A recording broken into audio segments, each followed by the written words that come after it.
Today's guest believes there is only one word that matters: grit. I come from a very humble background. My father is a carpenter. We are not taught to dream big. She went from being a 21-year-old on a dusty construction site, building schools from scratch, So who will believe a 21-year-old to basically start a school? to leading one of India's powerhouse edtech firm, Aha Guru. You come to Aha Guru if you want to love the subject. If you don't want to memorize it. Getting into IIT JEE is important. A lot of parents push their children when the child is actually not interested. Growing it from 9 lakhs to 40 crores without burning investor cash. I don't think Gomati can do or take this company from this level to the next level. You need a different person. She does not have the capabilities to do it. It's good to have people to underestimate you because that builds the fire in you to actually prove it. You need some villain in your life, yaar. Come on, like that. But behind the revenue numbers is a woman who isn't afraid to talk about things most CEOs hide: the crushing weight of mother's guilt, To be a good leader, I have to be a bad mother in others' eyes. The society didn't make it easy for me. If I quit Ahaguru at this point of time, will my child even feel proud about me? the controversy of being a firebrand in college, See, my college people are threatening, and from the government, the people are threatening. And then the strike got really lot of support from alumni and became huge. And the government had to drop that idea. and why she once dreamed of being a secretary just to survive. I don't know whether I could even dream of becoming a CEO. See, first is I don't have fancy degrees from fancy colleges. I studied in a government college. My mother thought is like I should go and work in a company where there is AC and I should sit with a computer. So maybe to get that, I'll be like a secretary to a CEO.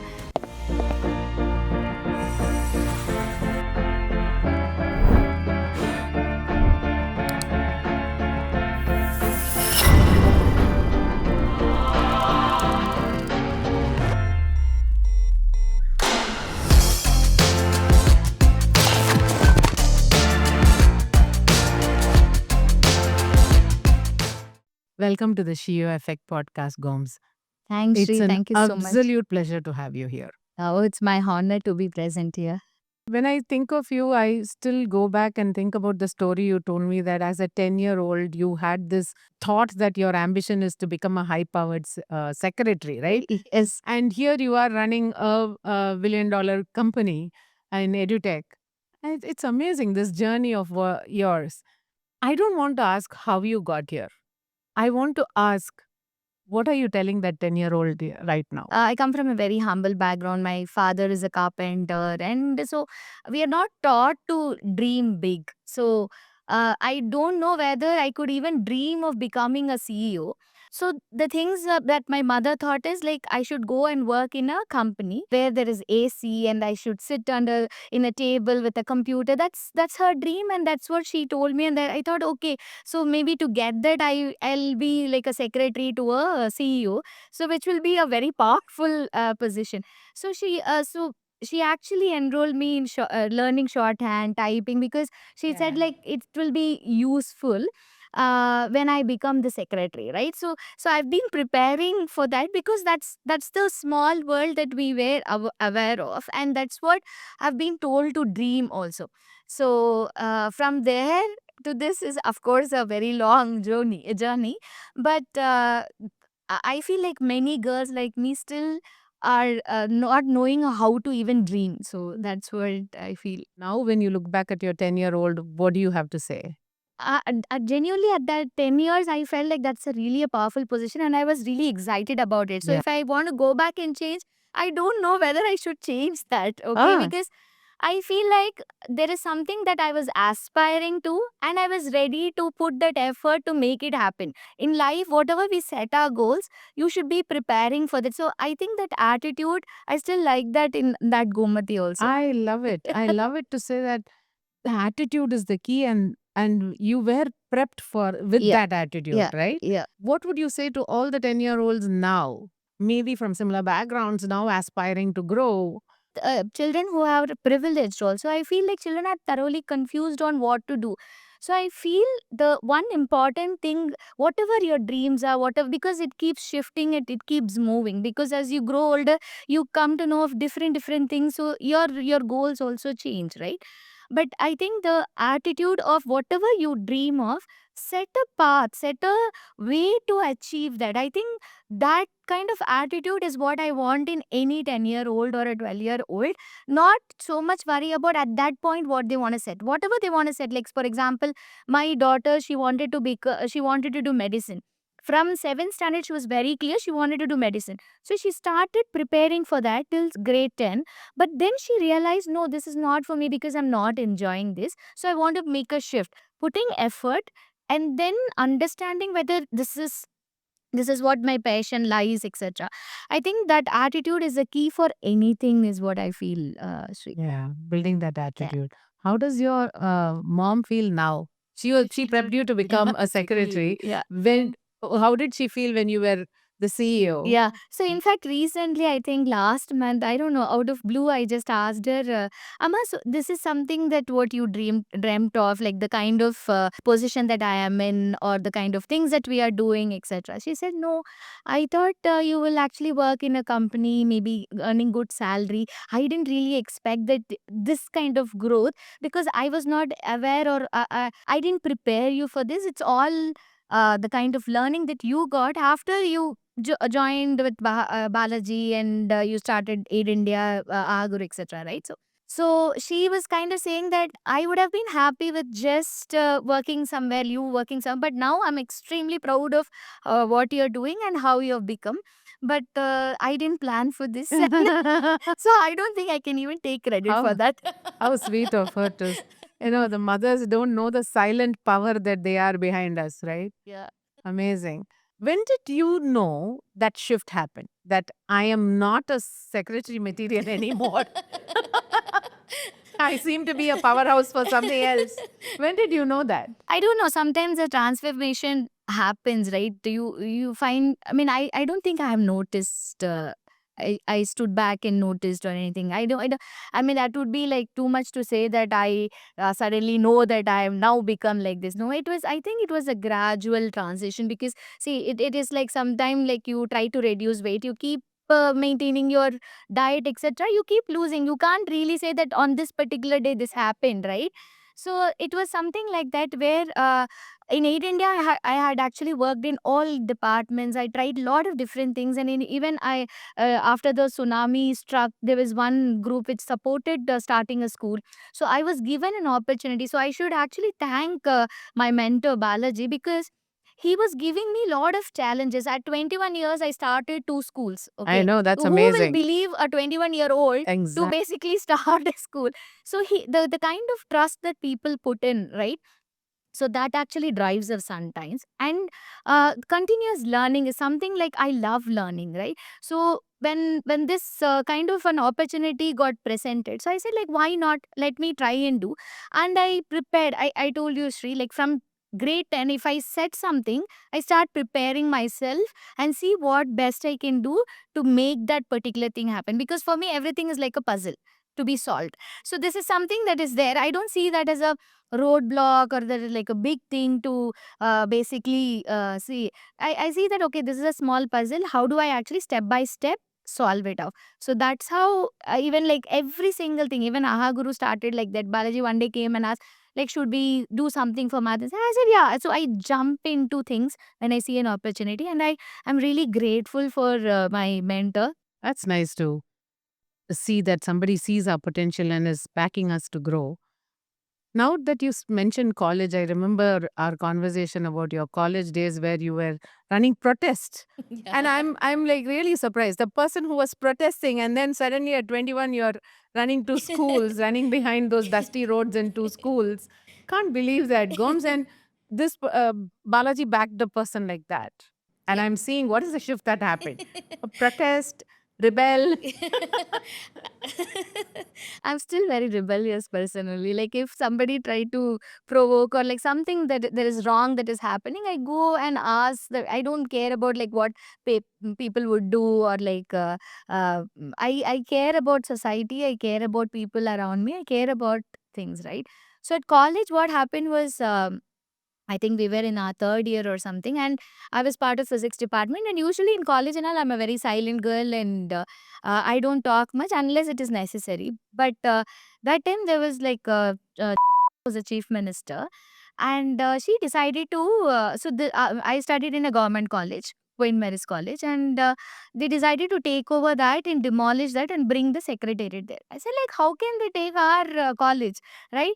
So I started organizing. Talking to my friends and other departments, everybody, and we started. So from physics department, we started the protest. So my HOD was really angry at me, like saying, in physics department, no student have done something like this, because usually the science background students are very calm. We could expect something like from history department and commerce department, but not from physics department. Oh, No, because everywhere it is like that. There was a small girl from physics department. She is heading the strike. So in fact, my principal came, and she actually, like, a lot of people came and threatened also. Like they said, we know which route you are going, which bus you are going. So wow. there were a lot of political threats also that happened. So what I did was, I called all the medias. We called all the media, so that I just made a statement in If the media anything saying, happens to me, these are the yes, people. exactly. I Really? made a statement saying that, see, my college people are threatening, and from Oh, the government, the people are threatening me. So if something happens to me, these two people. And after that, I stopped getting the threats and everything. But wow. and then the strike got really lot of support from alumni, and became huge. And the government had to drop that idea, and they moved the secretary thing, and we won the strike. So that Wow, was Bones. I didn't know this part yeah, of the yeah. story. Thank you So for so they sharing. they basically backed off. We stayed in the college, so it was a huge protest, and it got momentum, and it got covered in all the medias and all. And everywhere, like, lot of students also started taking it up, ownership, and like, because we had to stay in the college for at least, like, I stayed for 2 nights, etc. And then we came out, then we did it was a best period, I would say, in the college time. But I liked it because we are standing for a purpose and a cause, right? So it's not something like we are just protesting for the sake of protest. So we are protesting because we want it was the oldest college, and it has a history, right? You can't just suddenly come one day and demolish it, and come and build a secretariat. So that was the cause. I feel like cause is what drives me. And when you say purpose and cause, I also remember that you refused a higher paying salary to a lower paying salary because of the maybe the way you connected with the role that you're going to play. Was there the purpose played a role there? Yeah. So after college, actually, after my undergraduation, I decided that I don't want to study further, because I need to support my family. My younger sister was also studying, so I had to step in to support. So I decided to go for a job. So I was giving interviews, I was going, attending interviews, etc. And at that moment, like, there's a common friend who suggested, like, why don't you come and do some work with the Aid India, where Balaji was the secretary. So that's a non-profit organization. So I went there, but I always felt like non-profit has to be like a volunteering thing and not like a paid stuff, right? So I first decided not to join them, and like have a proper work role, and then come as a volunteer. So I rejected 2 3 times, but Balaji was very adamant at that point itself, and finally he convinced me to come as a volunteer to do some science classes. But the moment I joined and started enjoying the science classes and how to do experiments, etc., suddenly that the kind of bulb, that aha moment would come in your head, right? Like the principles and the laws that you learned suddenly started coming alive, right? And when I explained that to children, I saw the kind of aha moments in their eyes, right? So that I felt like really happy doing. So the after joining Aid India for 2 3 months, I think I got offer from one other company for at that point 8,000 7,500 something, and my pay was about 2,000 here. So, but now there was a dilemma, because this is going to help family, and this I really love it. So, what do I do, right?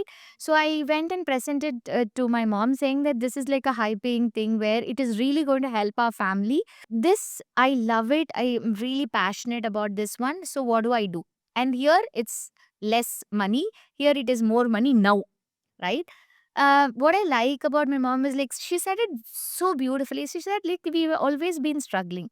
So I want you to do what your heart likes, right? Like you Wow. do what you love and you will go places. I have faith in you. So that is something that it stuck in me for this thing. So I said like, okay, I'm going to say no to this and I'm going to continue this. And I think because I continued there, I am here now. So I'm not very sure whether I've taken that route. People would have seen that kind of potential in me because it is also everything falling at the right time and the And opportunities that also your comes are. passion coming to play, right? Yes, yes. Yeah. So I think that I And made that yeah. decision And I'm right. sure in our seed also, or in our entrepreneur network, we do say that connect to your purpose, connect to your passion, and then the revenue falls in place. I think somewhere that's what happened Yeah, in your that's life what too. happened. But it's very difficult for a 20-year-old to, or a 21, you were Yeah, hardly 20 at that time, 20. Yeah. to take a decision against, 8,000 versus 2,000. That's huge money at that point of time. And to support a family was a need. I think that was a very wise advice from your mother also to help you pursue your passion. Yeah, I should really thank my mother because if she had little bit hesitated, right, I would have taken the other Other. this thing because I wanted to see the main idea of start going to a job itself is to support her and basically my sister also. So at that moment, if she just hesitated a bit, no, this is going to help us, etc. No, I would have definitely. I don't think I would have had the guts to basically continue that at that moment of time because you don't know what the future holds for you, right? But she was so calm and she said, "No, no, do something what you like. Money will come and go. It's okay. Doesn't matter." So the moment she said that, I decided, okay, I'm going to continue this, and without any guilt, I said no to that How comfort. much of this journey and this wisdom of yours and this encouragement that you have had are you passing on to the children that you are working with now? Basically, with at Aha Guru also, what one core thing that we talk when we talk to children as well as when we talk to parent, we say that okay, uh, getting into IIT JEE is important, but are you really passionate about learning science? So that is the question that you should answer first. If this is yes, then that will happen. If this is no, and then you want to get somehow because of job or you, so what is that you want? Like, see, that is a byproduct. Getting results on that particular day is just a byproduct. But if you're really passionate about learning science, etc., right? So now you come here, you come to Aha Guru if you want to love the subject. If you don't want to memorize it, if you don't want, if you really want to love and understand, then you come to Aha Guru and we tell them upfront, okay, you make a choice, and the choice is, are you going to love your subject? Are you going to be like a road memorization? I will succeed here. I want this rank. Rank will come, but you need to have that patience and you need to understand it, and it is going to take time. It's not going to happen overnight because sometimes a lot of parents push their children when the child is actually not interested. So then we tell them it's not okay to get your kind of aim or goal into your child's head because the child wants to do something else. Because I know there are children who have cleared JEE Mains, cleared IIT, and then refuse to go and take the this thing. So they, Oh, yeah, there are many because they say like I stop loving the subject. I don't want to study another 4 years. I don't want to do 5 years. So we say like, see, at the end of 4 years journey, we want the child to say whether I clear or not, I enjoyed this entire journey of learning science and loving science. So that we are very very clear and that we include in the what are some of the success stories that you can share about some children? yeah. So there are many I'm success sure. stories. In fact, so there are children who come to us. One kid is actually an author, science fiction author. So he came saying that I want to learn science well so that I can write books. Ah, Huh. and So he's an author right now? yeah, he's an author. He finished his PhD now and he has published I think 3 4 books. So he came with a very clear vision and said like, okay, I want to actually write science fiction books, but so that I want to learn science well. I don't want to get into IIT. I don't want to get into JEE, etc. So So it's nice to hear this. so he was very clear, and he also is very successful. And There are many students and parents who come and say, see, we are average. My child is average. And but he is interested in science. So can we enroll? Because in other places they don't give you scholarship. They put you down also, right? So in a lot of, I don't want to name it, but that's what happens. So we say it's this average, not it doesn't make any sense. If the child is ready to learn, we are there to help the child. In fact, when they gave their testimonials, right? Sometimes, so this particular child got into IIT, and he got into two IITs. So the parent came with wet eyes and said, like, I I didn't know that my child could actually achieve this, because I myself felt that he's an average kid, right? So from average, only because of Aha Guru, only my child is now studying here, right? So, and there are a lot of professors, IIT professors, their children are Aha Guru student. So they believe in the methodology that we teach. Coombs, I wanted to touch upon the mother's guilt we all have. And I'm sure we also had a conversation about what transpired between you, your child, and your family. With this strength that you have, the courage you have, the grit you have, and how was it to handle that guilt aspect? Did it come from the actual, as mothers, we have a guilt, right? It's innate for us. You become a mother, then one guilt comes with us. And then there is a guilt added on top of it by the family, even friends, relatives. You never know where it comes from. How did your grit support it, or did it disappear at that point of time? Okay. It's a very nice point to actually discuss. I have two daughters. Elder one born in 2011, and in 2012, I started Ahaguru. After 1 year, I started Ahaguru. Even she was small, but I wanted to. So the purpose was very clear. Like, I want to work on math and science, and both biology and me discussed and finalized. And we said, okay, we will work on this, and we registered Ahaguru in 2012. And after that, in 2014, when this was just started, right? Just about, like, so this is also giving birth to Exactly. this is also like a small child, right? So Ahaguru born in 2012, and 2014 I got my second daughter born. So I had to leave her like in 3 months to get back to work, because this is also like we are trying and hiring people. A lot of things had to be done. As you said rightly, that already there is some part of me is thinking, okay, I'm leaving a small baby, 3-month baby at home, and what will I do? How will I leave her and go, etc.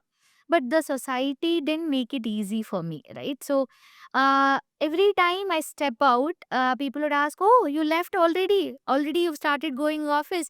So who is taking care of the daughter?" And this question, I mean, nobody even questioned my husband, because like the child is born for both of us.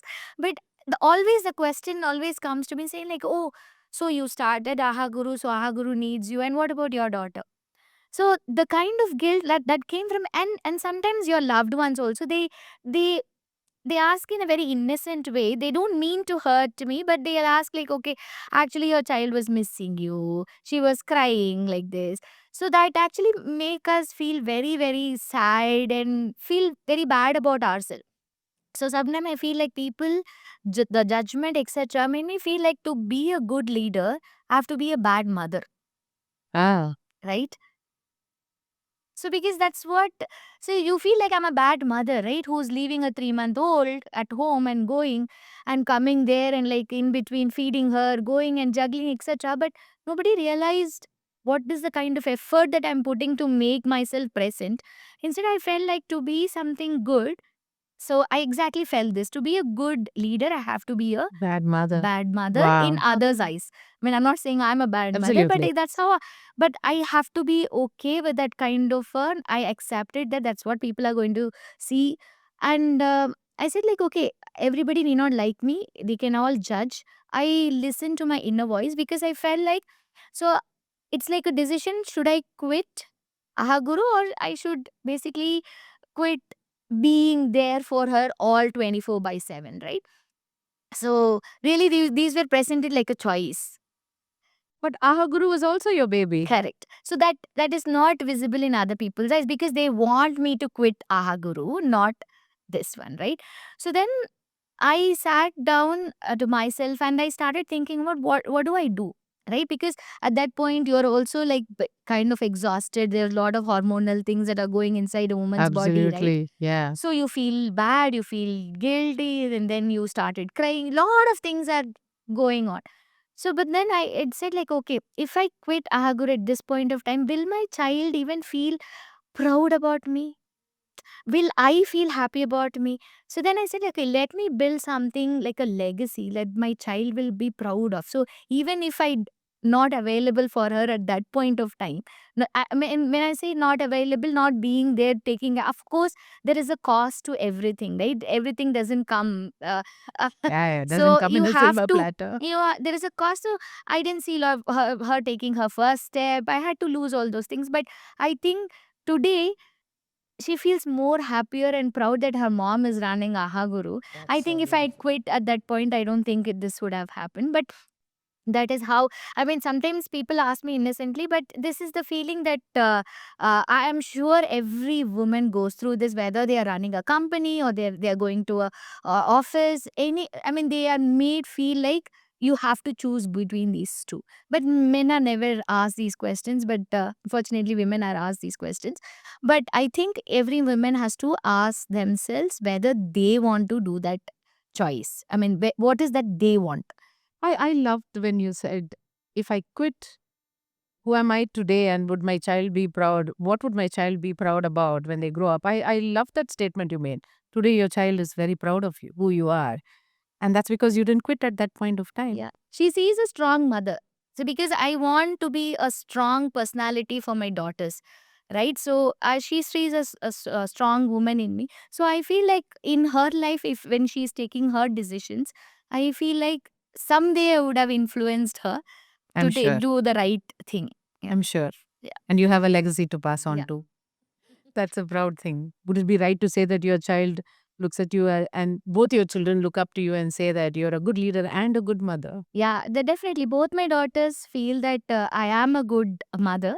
And I always felt like whatever time that I spend with them, I am present, Yeah, that's right? important. So they feel like so they come to me for for very important decisions. They come, they discuss, etc. And they know sometimes for the birthday parties, their friends ask me, ask. I think my daughters like, where is your mom? Because most of the times their moms would take them. Here, my husband would take them to the birthday parties. So they ask, why your mom is not coming? No, she is a CEO. She's very busy, so she can't come here. I love it. So she'll be in a meeting, she'll be busy. So she can't come. Only my dad and my grandmom will come. Oh, sweet. So they are very very proud. I mean, So I hear a tinge of pride in yeah, that when yeah, they say that, yeah. right? My mom is a CEO, she's very busy. I love that. From where to where goes. Beautiful. Very nice.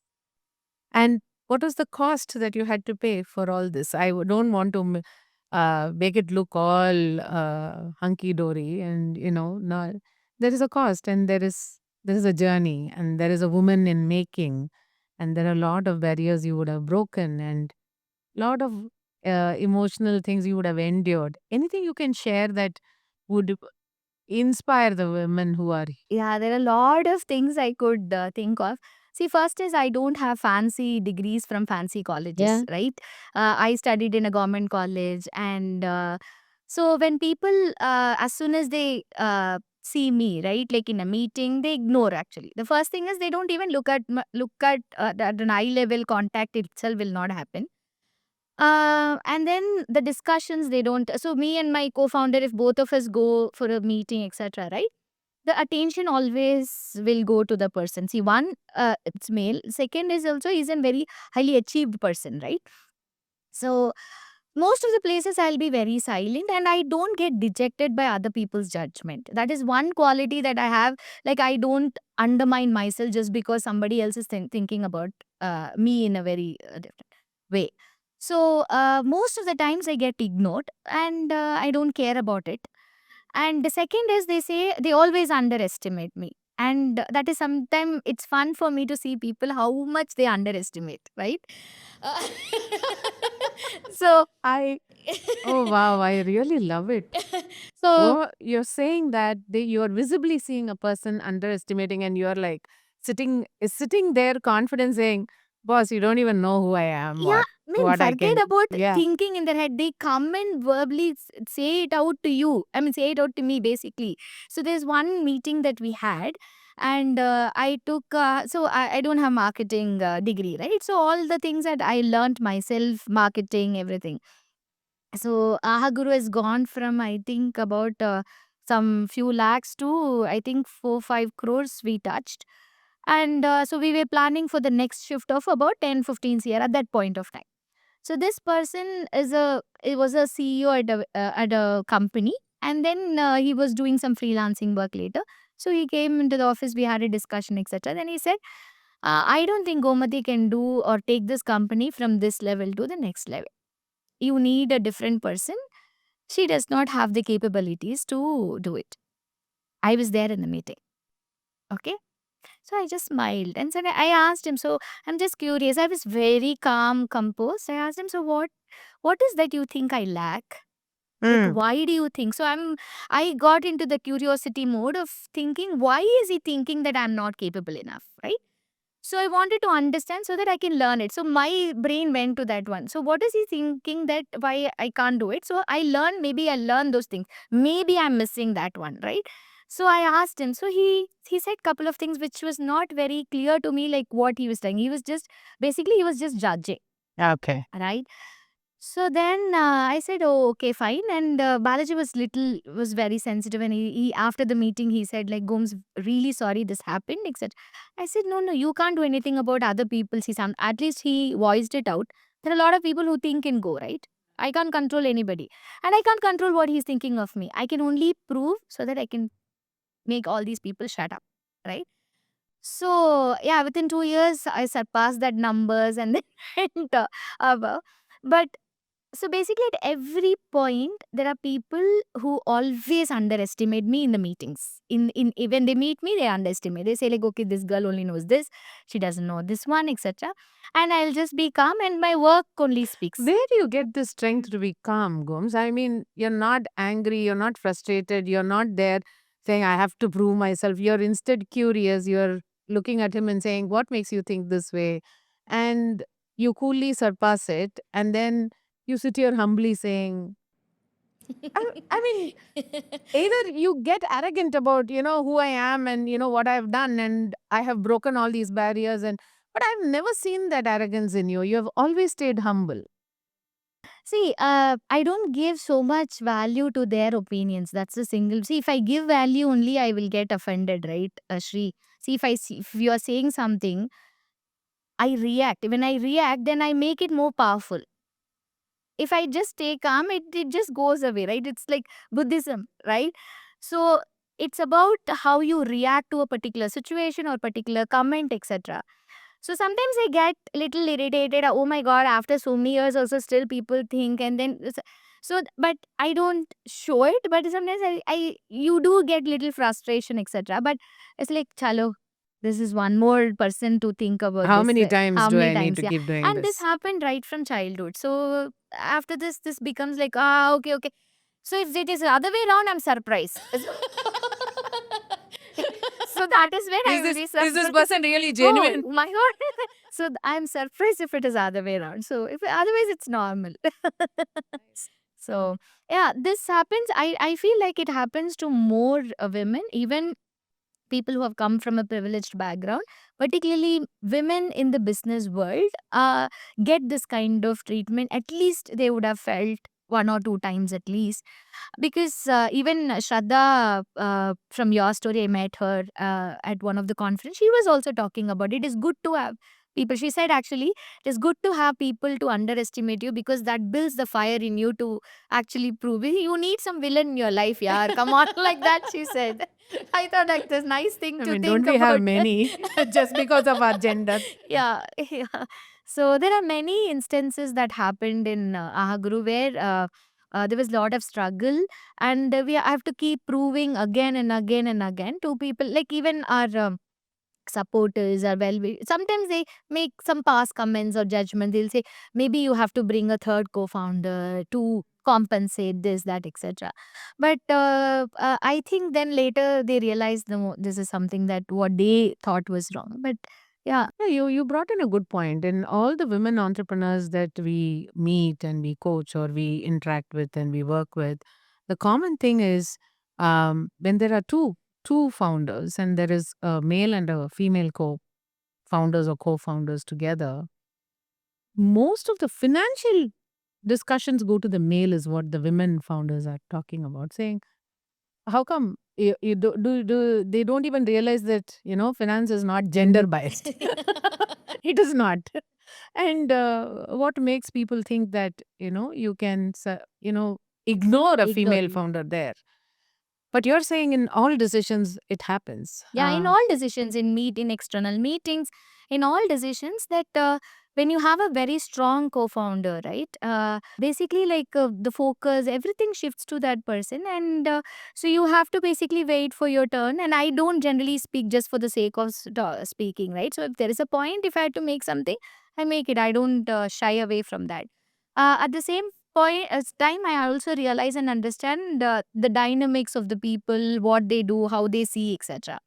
So yeah, but I don't f- feel underconfident, or nobody can make me feel less about myself because of their judgment. So Would that's that be your superpower? That's what I'm thinking, because right from your childhood you seem to be showing that, right? I really don't care what you think about me. And I am who I am and I know what I can do. And whatever I'm seeing, hearing, or you are demonstrating doesn't seem to bother me. Well, that's a superpower, is what I feel, Gomes, because women in general, we tend to shy, we tend to back off, or we go into, what to say, just a backside, or we just go negative, or then we come out, or we go emotional and then we come out, or we do something that just pulls us back, and then maybe we will spring back. But not to do that and constantly saying it's okay and I'm breaking that barrier is, it's the grit that you talk about yeah, all the yeah. I time. feel women have the tendency to make everyone happy. Uh, I think that there is a problem there. We can't make everyone happy, and it is not our responsibility. It is Thank you for saying that. It is not our risk. And as a mother, we want to make our children happy, as a spouse, like husband happy, and then our parents happy, and then our in-laws happy.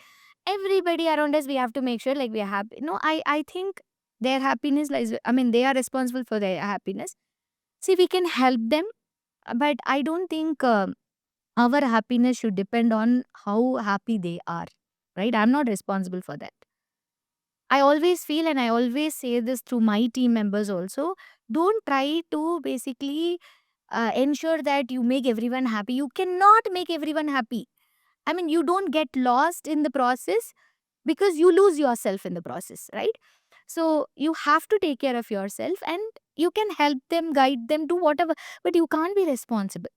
And the second thing I also feel is like women, as women, we feel like we have superpower to do everything. Home we will take care, office we take care. We have like somewhere, like I think for everybody else it's 24, for us it's 48 hours. I don't know. Yeah, agreed. So I feel like time management. Sometimes people come and ask me, Ma'am, how do I manage office work and family, etc.? I said there is a priority. You can't manage. First of all, everything managing is like a total nonsense. You cannot manage everything. You have to leave one. You decide you are leaving family for some time and you focus on office. Sometimes you have to take a back seat here and you have to do there.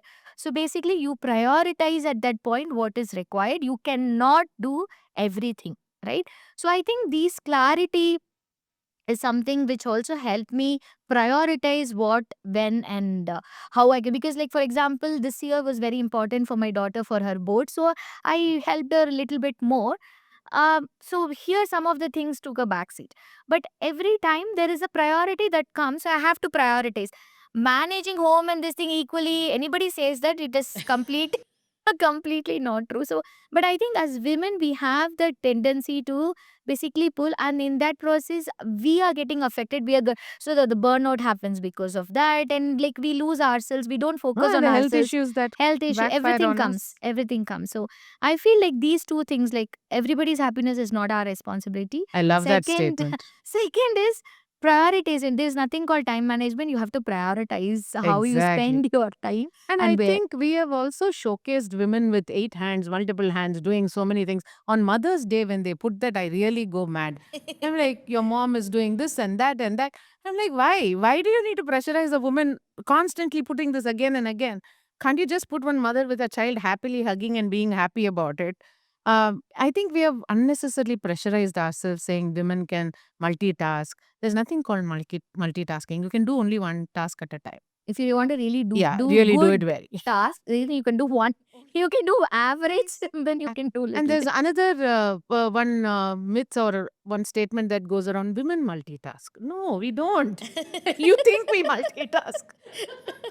No, that is the men's way of getting work done. Work done.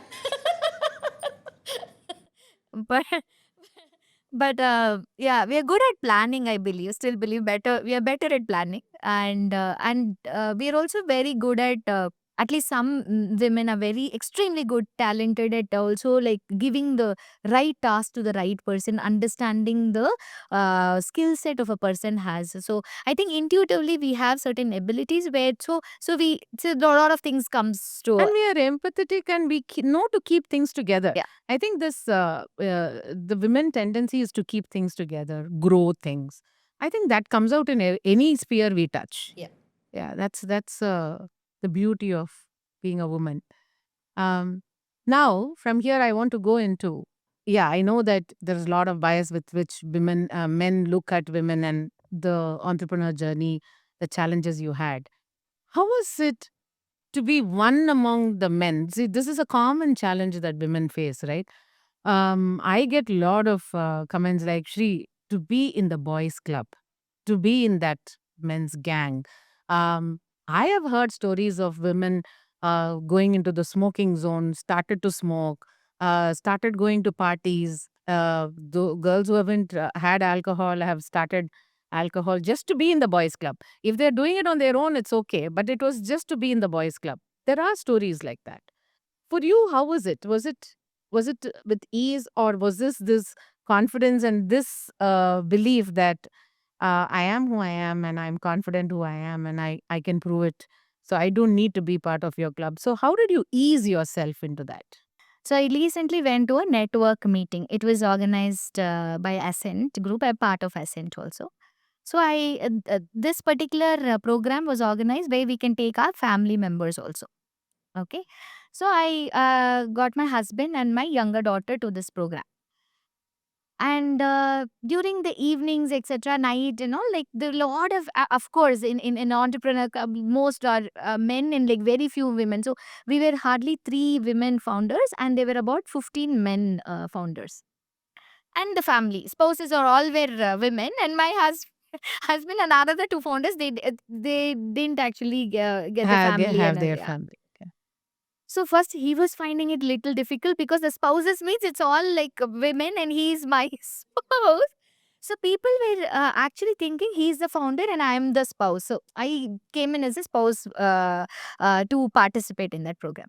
The second part was basically I was talking to all the people, etc., and they were having drinks. I was just sitting there talking to them, etc.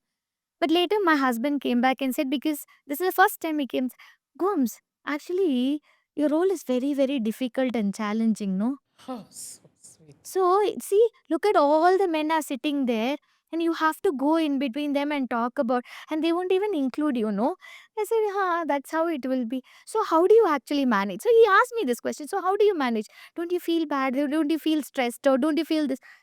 I said, see, of course, it will be like if you know somebody, it's easy to just get in. But if you don't know, you have to build it. Since I'm an extrovert, luckily I'm an extrovert, so I go just start talking and like then connect with them. But my husband is an introvert, so he found extremely difficult to understand how would I say. He was thinking about himself in my position, and he was saying, "Oh my God, how are you managing?" Because that is the first time he realized something, that being a woman founder and being part of this kind of, or even in the network, how could I actually, she could interact with these people, because they were all drinking, smoking, and all, and me going and sitting and talking to them, etc. Right? So he was like, "This is really different." I mean, he saw very different, and he said, "I have a huge respect for you now." That's something that That's came so this one. heartwarming. But what I found is, of course, it sometimes uh, it is kind of bit irritating to see men drinking and socializing through that, right? But you don't have a choice. Men are men. So, but if No, you are they can part of socialize. How do you ease into it? in a network where you don't know men, and they're all like socializing by having alcohol, our safety is the first concern that comes into my mind. So my problem is like, so I would stay there for some time, then I would actually go back, because I don't think, like, if there is a if I want some advice or input, I can pick up the phone and call and talk to them. I don't need to be present during the conversation. I don't think that is required or even necessary. But always there has been a thought, like, where when men they try and this thing, I don't even know whether they realize that women would feel like this, because my problem is basically the safety concern. We don't know those men, Yeah. so what happens? Like, will they be okay? I mean, will I be safe? Those are the questions that comes, and we cannot come back by 11, 12 at home, right? Like traveling, everything, it puts us in a disadvantage space. But I feel if I really need help from founders, co-founder, like from other men, I would just call them. And we do get it too. And we do get it, yeah. So I don't need to basically drink or smoke or be there to get their Yes. help or attention. I can just get it anytime that I need. So that's how I have So been. being part of networks like a Seed or a Ascent, Yeah, that really helps us, definitely. That have definitely. that So safe space to. where the safe space. So you need to get to know people. That's why the networking helps, because you kind of having a personal connect there, so you know about that person, Yeah. and then you can hang out a little bit more, and then you know that person. But otherwise, to any new situation, any new area where you just go for a particular network meeting, I would not recommend the women to just to hang around there just for the sake of being in the boys club. It's not worth it. All set to move to the rapid fire? Yeah. One word for a woman who doesn't apologize. Wonder Woman. Underwoman. Nice. Hardest part of being a co-founder. Sometimes a lot of work comes to your plate. You had too much on your plate. The most un-CEO like thing you do daily. I do binge watching. Binge watching?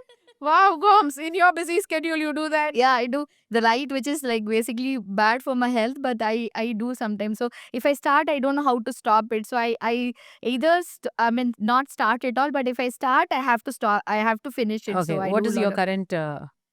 Right now, what Right I'm now, what are you watching, watching? I'm watching a series called Evil right now, but I'm very interested in that one, because it's a psycho thriller kind of stuff. So I Okay, wanted to find that. Yeah, let me make a note of that. yeah. Work life balance, fact or fiction? It's as I told you, fiction only, because there's no work life balance and all. You prioritize work, or sometimes you prioritize home. That's it. So Okay. The first thing you do when someone says you can't. smile. Beautiful. Sari or salwar for a power move? I don't think an outfit matters. Na? The attitude does. Yeah. One thing men should stop saying to female colleagues. I don't know. There are a lot of things, so I can't think of one thing that they should not Maybe you say. should list. I mean, we will see some. It's male colleagues basically. They will dump lot of. That's what I see. They'll just dump lot of things to the female colleagues. It's interesting. You will manage easily. You can do it easily, madam. You can take it up. These are some of the things that they pass it on to the female colleagues, and particularly with there are type of work that they actually take it up. And similarly, when they go out, they don't get the women to come. No, no, you don't come for this. We are just going for a tea, for having tea outside and for smoke and other things, so they don't get in. So they should stop saying or They should doing stop saying what a women can do, and can't can do. do. That's all. Beautiful. Yes. Best book for a woman who feels she she's failing or she needs motivation to succeed. So yeah, grit is something. There is a book called Grit. Because every person, whether it's a woman or a man, if they are in an entrepreneurial journey, you are working on a purpose. It's a long journey. It's not like a small goal. So everybody needs grit. So I feel that book is really good. Your superpower in one word. My superpower, grit. Grit. That's Yeah, what we discussed. yeah. Okay. The CEO effect, not the podcast, but the CEO effect in general. In one sentence, what would it be for you? See, women is a binding force, right? Without women, I don't think this universe will even exist. So she is everything, is what I feel. Beautiful. Thank you. It was a pleasure talking to you. Yeah, same here. And thank you for sharing your story, your philosophies, your wisdom, the encouragement, the words of encouragement to all the viewers who are watching this podcast. I basically brought this podcast to help women, break barriers and bring out their potential where they feel it's still a man's world. And we truly think it's our world where we all play a equal part. And your story matters, and I think it'll inspire. And love the stress on the grit. I think it's a master class on grit. Thank you so much. And it is so lovely that you're doing this. I'm sure there'll be like millions of girls who would watch these episodes from various people and they become part of it. They want one day to see that I listened to this episode and I got inspired and now I'm doing, and now I'm coming here sitting and doing the podcast. So I want that entire cycle Oh, to that happen. will I be the wish yeah. Thank you. this one, because this is a wonderful initiative Thank you and so I'm much. so happy to be playing a small part in this. So, all the best, Shri. Thank you, Combs. Thanks a lot.